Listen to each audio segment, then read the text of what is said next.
All right. Welcome, everybody. We are going to start a new tradition where on Mondays, we are going to do a Meta Monday breakdown, looking at the last 2 weeks of what armies have had a top four placing. So, as you can clearly see here on the screen, Jason and I are going to break this down and kind of talk about them. But the prerequisite to make it onto the screen is in the last 2 weeks, aka since the data slate, have they had a top four placing? And we're going to do this every Monday, looking at the past 2 weeks. So there'll obviously be a little overlap, but that way it really gives a sense of like what armies are really winning right now. And then Jason and I will talk about what potentially is making some of these armies a little stronger, and what to expect. All right. So starting here at the bottom, these are all armies that had a placing. I don't think any of these are particularly crazy strong, with only one exception, and that's Death Watch. I do think Death Watch is a strong army. I just don't think they have a big following. But everything else, I think a specialist showed up at an event and had a good win.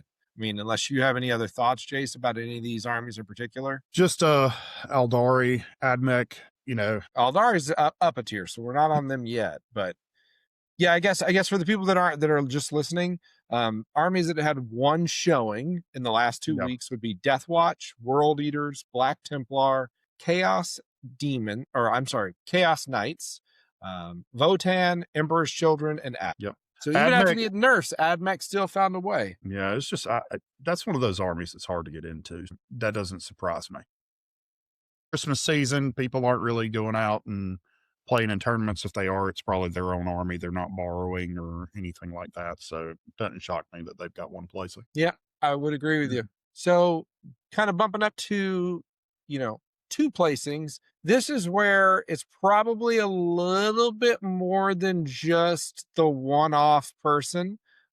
These are armies that are probably in an okay place. And when you have a good pilot, a good specialist playing them, they can do well. We've had multiple comments on multiple videos where people don't like when we use the term good pilot. Let me just explain that just real quick. So what we're not saying that like the best player in the world makes this army really good, because that's an obvious statement. What we're saying is that your average, or to be honest, shitty orc player is not going to do well. But a player that knows how to play the army, doesn't forget the rules, can do all of the shenanigans that the army does, can actually do all right. Like we're seeing here, they've had two in the top four. Eldari, somebody got very animated in the comments to our last video talking about Eldari, but they do find a way. Two placings after all their nerfs, they're clearly finding a way. And then Thousand Suns, I honestly just don't know enough about them, and I haven't fought them since the data slate. I can't speak intelligently. Aldari is one of those that, they've had their day in the sun for a while. Um, they're I wouldn't say they're a niche army like Drukhari, because I mean they've had new models put out more recently. They had some success in the World Championships. They had success since their books come out. It's like when that book came out, that's a strong book. People are going to find a way to mismatch or mishmash and make that work. So Yeah, it's a good point. two showings. I mean, again, we're in the holiday season. That's an army that's played fairly often. It's pretty popular. Pretty popular. I know there's going to be some people that are mad with the Fire Dragon nerf to Fire and Fade, but it doesn't mean they're not a strong unit still. It's just trying to find better ways to protect it when you do decide to use it, because they are made of paper. But two placings isn't bad. Nope. No, it just shows that there is still life within that army. No. So as we get to three placings, now we're talking about probably the better armies right now in the game. These are strong armies that are continuing to show strong performances. So if you're a decent player and you know how to play that army and you're not just picking it up off of a whim, you can do well. As we get to kind of this stage, we're going to briefly talk about the archetype that each one of these is going to be playing. I'm going to cover several of these, and Jason's going to cover a few too, as we kind of go through it. So we'll start with Tau. Tau is predominantly playing a lot of retaliation cadre right now. which is the one where rounds 1 and 2, they're not as strong, but then rounds 3, 4, and 5, they get a huge boost to their damage. I honestly think this is large part due to the buff that they've had to units being able to guide and being able to split fire. Being that turn 1, they've always been able to kind of turtle, and then turn 2, they start positioning because they are not a great primary army. So they want to be able to shoot you as it goes on. Blood Angels was actually my biggest surprise next. I really thought that they would have more. I think they're very strong. I actually think that they are one of the best armies in the game. But you know, I guess not as many people have gotten out there and really gotten into it, but they are playing a combination of Liberator Assault Group and their new Grotmas. Most of what we're seeing right now is still Lib, which is basically the same thing as World Eaters, but it gives them a lot of utility. Jace, I'll let you talk about Stinky Boys. Death Guard, their book is, in my opinion, not because I play them, just because, I follow them. That's what I play. The book's strong. It started out Virulent Victorum and Mortarian's Hammer, mostly during the summertime when the book was released. You have seen the nerfs to Mortarian's Hammer, the data slate before last. You saw people start figuring out the 6-inch deep strike with the Death Shroud. So you still see a lot of VV placing, but now you've seen a shift in the Death Guard meta to more of the people are playing Taliban summoners, which I've been playing in a friend tournament with our host here. It's a fun detachment, a lot of tools. But the next one that you see a lot is Champions of Contagion, which you haven't seen a lot of people playing. But if you think about all the ores that Death Guard puts out, it doesn't shock me that Champions has caught on finally, Mhm. because if you're playing a shooting army, they're in Contagion. Okay, I'm on defense this turn. I'm going to be -1 to hit. But then when I'm going against you, you're going to be -1 to save. And you can constantly pop back and forth between what contagion you want. There is the ability with final ingredient on a biologist putrefier. If you kill somebody, then you get 2 full contagion. So you can be -1 save, -1 hit the entire rest of the game. So it's a pretty balanced kind of thing. It's expensive. You're running 10-man blocks of Plague Marines. It can be expensive, but if played right, It's good. they are deadly within 24 inches. All right, Chaos Space Marines. This is one of the more awkward ones on the list because I looked at all three of the list and they were all three completely different. Um, I think Chaos Space Marines is a faction that when people play them and they love that faction, they figure out how to get the most out of it because there were two different detachments, and even the two lists that were running the same detachments had completely different list compositions. So it looks like they're running a lot of units MSU style on both cases, but people are doing well with them. And it seemed like it was a pretty good balance between shooting and melee. Um, Yep. Subterranean Assault, we'll touch on the bugs briefly because their lists are all very similar. They're basically two variations of Subterranean Assault, is what everyone's running. Some of them are going to be lean a little more into the shooting. One of these placings was the gentleman that actually knocked me out of the finals at the last tournament I went to, and he ended up getting second place. He was a really cool guy. His name was Scott. Really nice gentleman. Cool player. But that's what they're doing. And then Dark Angels, last but not least, they're what I'm debating on taking to the Texas Open here in about a month, 3 weeks. And I think they're doing very well because we're in an infantry meta, and +1 to wound is a drug. Making your whole army, a little tougher, in essence, reducing what most people are wounding you on by 16%. It helps. And so they do well in an infantry meta because their Terminators are probably still some of the toughest Terminators out there. Mortal wound protection, -1 damage, 2 up, 4 up with access to armor, contempt. So like they're just very, very, very durable. Mhm. They're not overwhelming anybody, but I think they can be very hard to shift off points. Yeah, for sure. All right, so the next is going to be, this is really where we get to the kind of the creme de la creme. So if you had 4 placings, to give you frame of reference, this was only like 8 events in the last 2 weeks because we are in the holiday season. Guard and Chaos Demons had a top 4 placing at almost every event. And it'd be like there's one that they didn't have, and then the next one they had 2. They both had a first place win, so they both won a GT in the last 2 weeks and then had multiple placings. I've fought both of these in the last 2 weeks. Guard, it's Grizzled Veteran, man. It just gives them the tools that they didn't have before. It gives them defense. Have you fought Grizzled Veteran yet, Jason? Man, I haven't played guard in a long time. So imagine normal guard, but the difference is they now actually have defensive stratagems. So they still have their normal offense that they would have, but they Yeah. actually have access to defensive stratagems, and they can make their Bulgrim where they're better skirmishers. It really just gives them some of the tools that they've been missing. And the Grizzled Veteran's the one where they flood the board too, right? They do have a lot of units with it. Yep, they're going to be Yeah. running a lot of units. Chaos Demons, man, it's funny because if you had said, let's look at this 3 weeks ago, it would have been Rodigus, the Great Unclean One, Be'lakor, all the big monsters.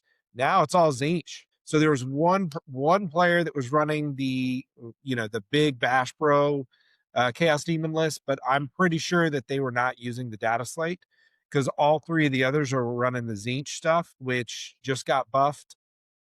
And I think it's very good. It's a very strong shooting army, a lot of indirect stuff, but it's a nasty army. It's a And nasty what army.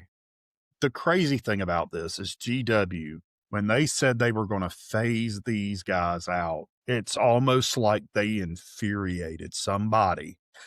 Yeah. And they all said, look, we're going to go to every secondhand store we can find. We're going to uncover every rock in the yard to find whatever change we can find, like Cousin Eddie in Vegas Vacation.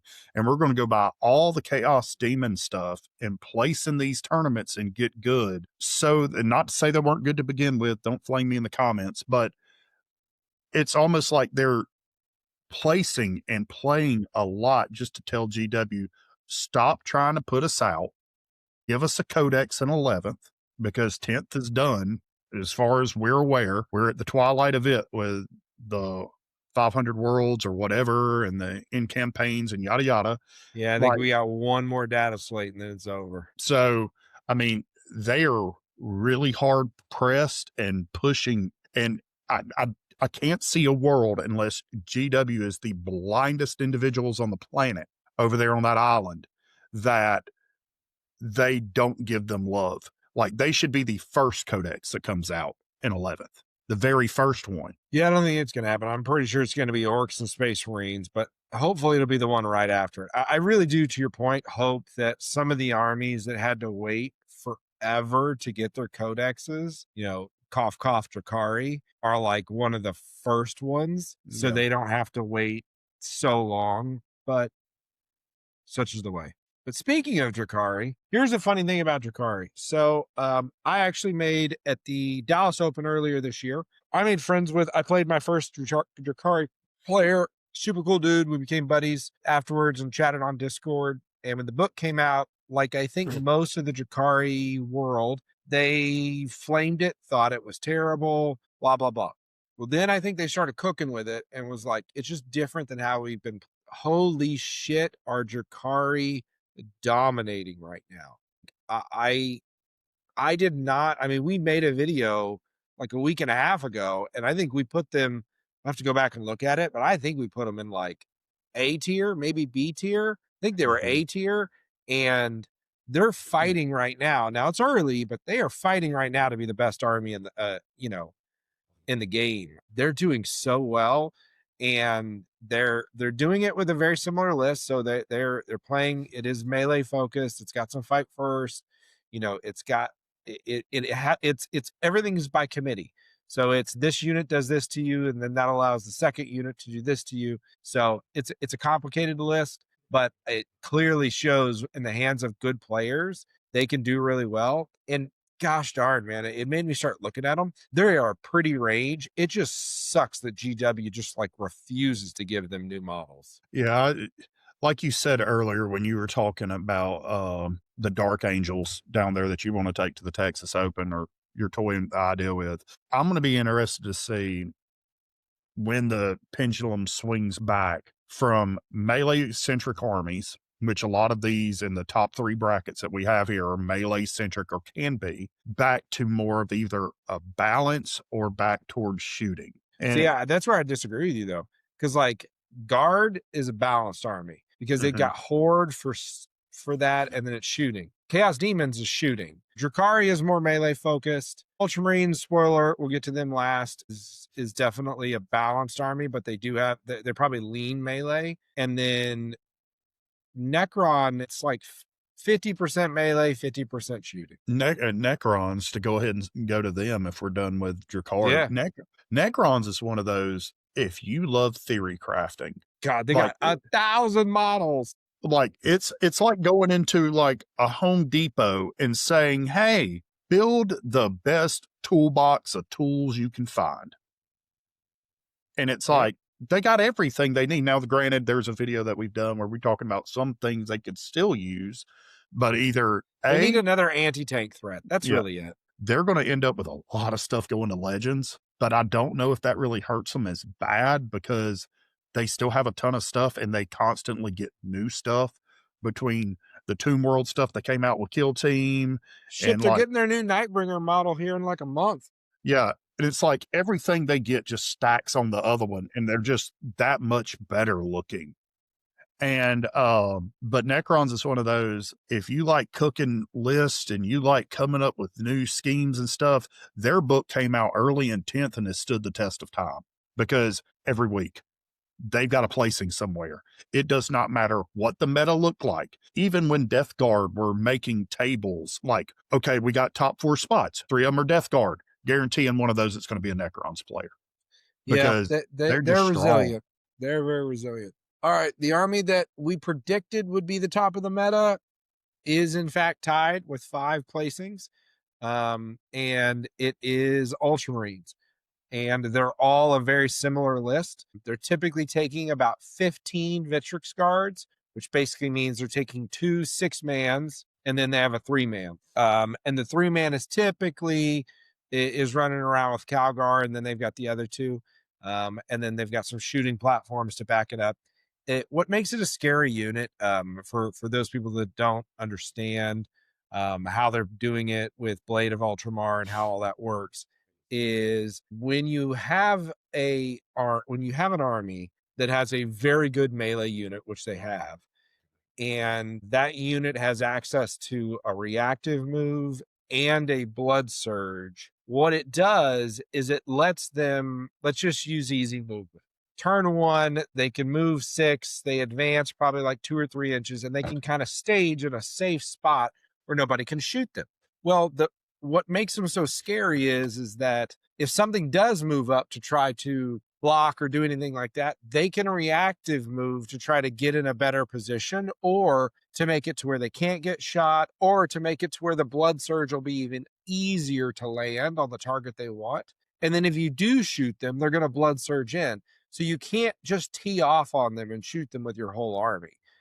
So it just, a smart player can really do some havoc when they have 2 out of phase movement conditions, because realistically what it means is even if they have completely average rolls, what you're talking about is that they can move 6 inches. If they happen to be in their tactical doctrine, the average rolls gives them 9 inches of movement, which means if you're within 10 inches, they're now engaged with you.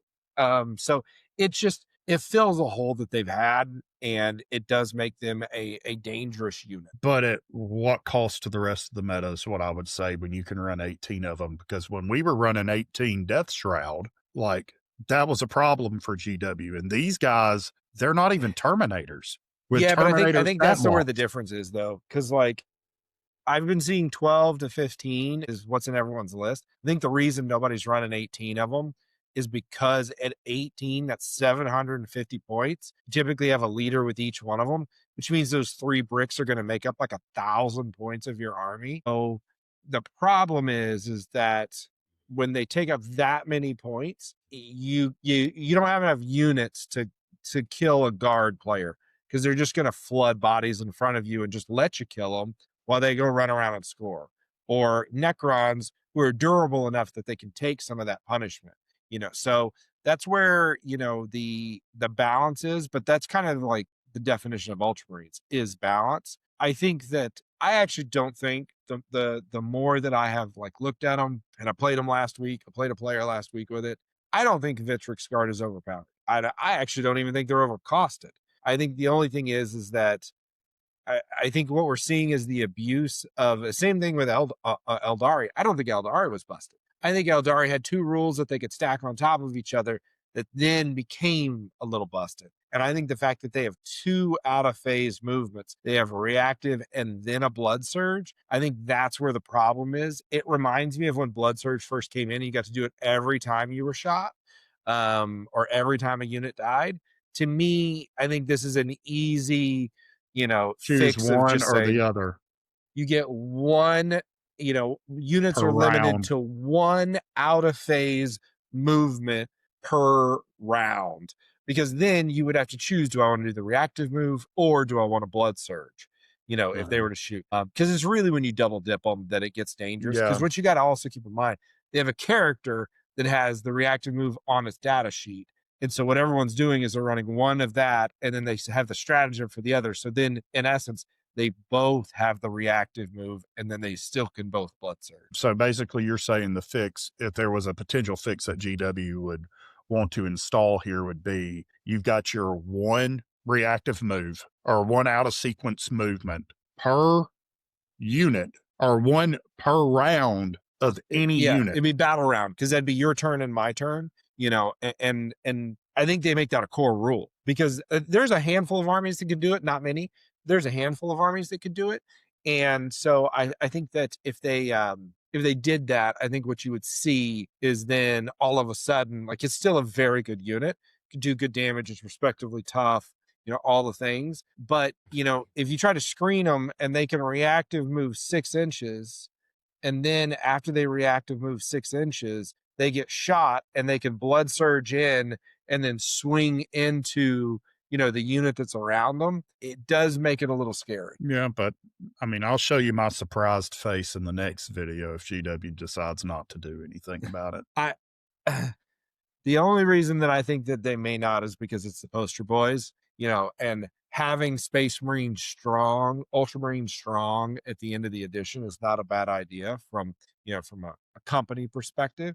Because if you think about it, like, and we'll see how it shapes up as we go through the next 3 months. But if Guard, Necrons, Ultramarines are all strong exiting the edition, it's not a bad thing. Those are very popular armies with lots of models you could buy. If they wanted to be smart about it, I would start giving some love to Chaos Space Marines and Orcs. Get those up there as well, and you'll have a strong push to the end of the edition. Yeah, you But would. this is our breakdown. We'll start doing this every Monday, showing you kind of the armies that are doing well over the last 2 weeks, and individually, like, what are they doing to be successful. If we start seeing some repeat offenders that are just constantly up here, we'll start putting out some videos about like what they're running and some possible ways to combat it if you go to a tournament. But drop a like for the Emperor and subscribe for more 40K lore and meta breakdown. And remember, in the grim darkness of the far, far future, there's always more to break down.